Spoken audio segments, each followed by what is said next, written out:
Hello there and welcome back to another video, and this is going to be the Liverpool review of 4-0 to Liverpool against Wolves. It happened on Sunday and it was a fantastic performance as well. Really, really great. And even better, the icing on the cake obviously being the 2,000 fans that could actually attend the game and witness what was such a very, very good match indeed. And great performances all round from every single player on the pitch. I always seem to say it whenever we have a really good performance, but I felt that it was. I felt that it was a very, very good performance, very good team performance, good unit performance, if I can say anything about it. And I'm very, very happy with it. Obviously, now it means that we're still tied top of the table with Tottenham. Looks like Tottenham, I mean, it was a shoo-in that Tottenham were going to beat Arsenal. We knew, people saying North London derby, form goes out the window. Not really, where Arsenal are concerned. They sit 15th in the table, could be 16th tonight after Brighton play. It was very important for us to keep pace or to keep matching, what Tottenham were doing. We seem to be playing our games after Tottenham at the moment, but we pulled it out the bag, and it wasn't just, there was no luck or anything in this game or anything like that. It was a very, very good clinical performance by Liverpool, and there were some very, very good goals in there as well. Let's just have a quick look and see where we are stats-wise. We dominated the game in terms of possession, 60-40. The chances that we had, 11 shots, 6 on target, 4 of those obviously being goals as well. Very early on, Kelleher had to make a very, very good save. Now, there was confusion at the start of the game as well, because Sky Sports and BBC Sport and that were tweeting out that Alisson was starting, but Liverpool had said, no, Kelleher is starting in goal. Relax. And I was relaxed. I was almost as relaxed as Kelleher in goal, despite the fact that his name on the back of his shirt was spelt wrong. And that's not even the difficult name to spell. Never mind say. I don't know how to say his first name, and I apologise for that. I will learn. I want to learn how to say that name. But he was fantastic. He was fantastic. Alisson gives us confidence, gives us calmness, gives us everything that we want. Whenever we see a team sheet and Alisson's on it, no problem. Well, at the moment, Kelleher is also giving us that effect. Yes, it's only been 2 games, once against Ajax and once against Wolves, but clean sheets in both of them, and he does literally give the impression that he is extremely calm. And in my opinion, if it wasn't already set, he has to be the number 2 at Liverpool. Has to be. No question in my mind that he shouldn't be the number 2. He was fantastic, brilliant. I can't say that enough. He was very, very good. Not that he necessarily had a great deal to deal with, but the chipped shot very early on, can't remember who took the shot, but he was going one way. He was coming out one way, and he had to track back really, really quick and get there. Literal tips of the fingers to get there and get that ball out and make sure it doesn't go in the back of the net. Very, very early on. He was very, very good. Very, very good. Now, I'm just going to go through the rest of the starting lineup, and then we'll go through talk about the goals as well. Nico Williams at right back picked up an early yellow card, but showed excellent composure to not get another yellow card. Played pretty much the rest of the game. Trent Alexander-Arnold came on late on, around the 70th minute, I believe. But Williams, up until that point, played a very, very good game, very solid game. Very, very happy for him. Matip and Fabinho were the centre-back partnership as well. No complaints. No complaints. Obviously, Joel Matip scored a goal as well, but the centre-back scoring goals, it's not really important. It's about what you do in your primary position as a centre-back, and those two were faultless. Those two were absolutely brilliant, solid. Fabinho's almost, for me, I know he's a world-class defensive midfielder, but he's now a world-class centre-back as well. He's fantastic. More often than not, he keeps a clean sheet when he plays centre-back, and it's ridiculous. We didn't buy him as a centre-back. He played right-back for a bit at Real Madrid, but primarily always played as a 6, always as a defensive mid.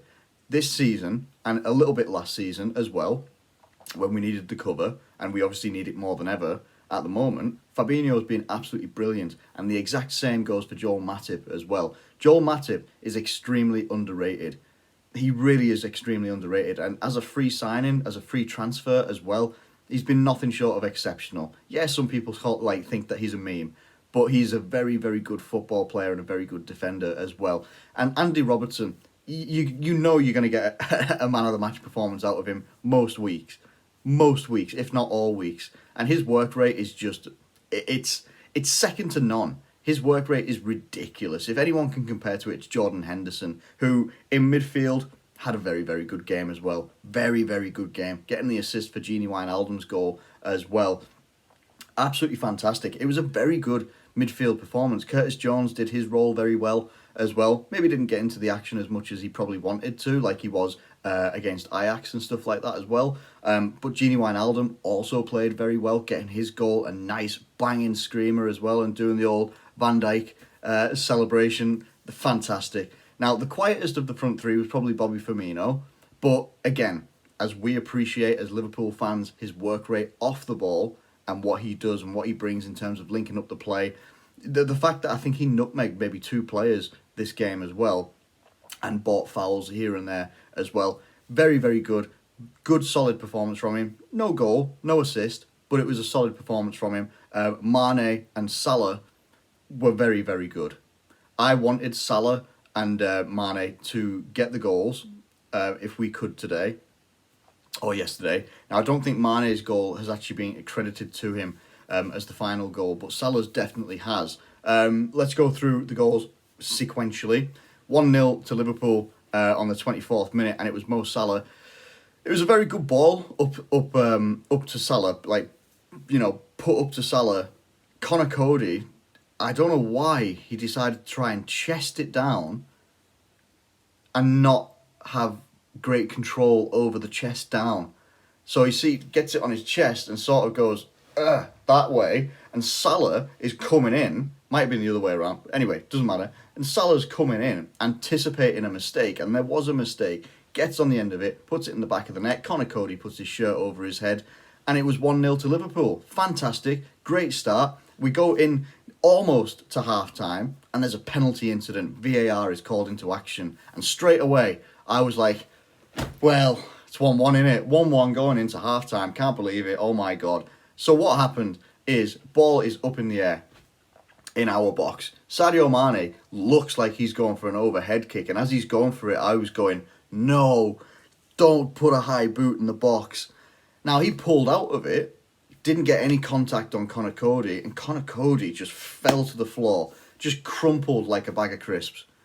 And it wasn't good to see. I like and respect Connor Cody, not just because he's a former Liverpool player, former Liverpool Academy player as well, but because he's actually, you know, he's a good leader for Wolves, and he's actually just generally a good defender as well. But I didn't like seeing that, where it was just, there's no contact in the box, and you're just wondering, is VAR going to pick up on it? Well, it did actually, and it actually overturned the penalty decision, and we went in at half-time 1-0 up. So that was good for us, because all of these VAR decisions that seem to go away from us, they don't go in our favour, when really some of them definitely should. Brighton stands out for one, seeing as there was another game this weekend where exactly the same thing that Robertson did to Welbeck happened this weekend, wasn't given as a penalty.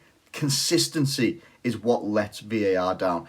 If every single decision was exactly the same across the board, no matter what, then you could sort of accept, all right, that's harsh, but it's consistent. There's no consistency with VAR. It's not good. Anyway, we're going to move on into the second half, and Gini Wijnaldum gets onto the end of a Jordan Henderson pass, moves the ball forward really, really well. The defence for Wolves just back off. No one decides to come and try and close him down, gives him all the space that he needs, and anyone that ever sees Gini Wijnaldum play for the Netherlands, they know that he bangs goals in. It's what he does. He scored a hat-trick a couple of times in like a couple of internationals ago. He's very good in front of goal when he wants to be, when he gets the opportunity to be. Virgil van Dijk, before the game, in the dressing room says, I want to see something. I want to see a goal. Gini Wijnaldum replies, no problem. And he bangs it from 20 yards, curls it. Wasn't even right tight into the corner. The goalkeeper probably could have done a bit better. But Gini Wijnaldum bangs it into the top corner, gets the old celebration out, and you've got to love it. 2-0 for Liverpool. And at this point, you're feeling confident. You are just feeling confident. The guy, Fabio Silva, comes on for Ruben Neves, and that guy looked miserable. He looked like he didn't want to be on the pitch. He stood on the sidelines, and he just looked like the weight of the world was on him for such a young lad as well. That's not a very, it's not going to give your players confidence when they see that guy coming on. They go, oh man, he's not looking up for it today. It's a bit like Lacazette with Arsenal. You can tell if he's not smiling, 2 out of 10 straight away. It's just what happens. 5 minutes after he came on, Mohamed Salah manages to find some space just from a short corner, starts dribbling it out, and he finds some space and fires this beautiful, beautiful cross in. Joel Matip is the furthest person forward, and he's onside, literally about 4 yards out. Goalkeeper doesn't move off his line at all. Matip just absolutely slams it into the back of the net with his head. 3-0.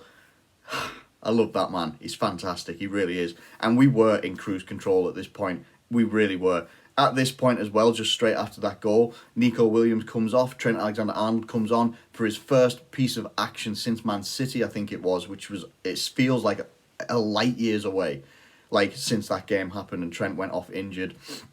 So Trent comes on, and within minutes, fires a ball in that I feel should go to Mane, because Mane makes the contact first and it deflects off Nelson Semedo.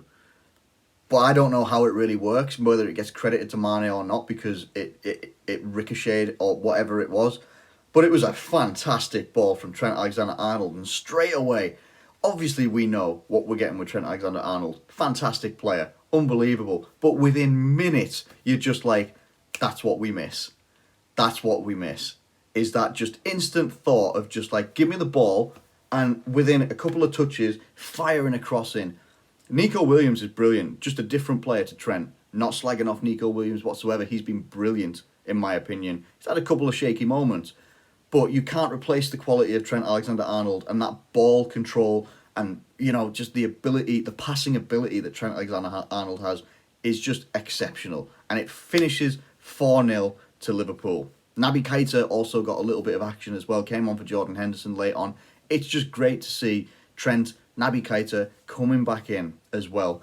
On top of a 4-0 win, on top of the fans being back in the stadium, while it's only 2,000, it's still something, and they made themselves heard as well. All the different chants that we heard for all the different players, Firmino, Song, Mane, Salah, everyone that had one got one sang, and it was fantastic to hear that, but also to get some players coming back in and getting some vital minutes when they come back from injury.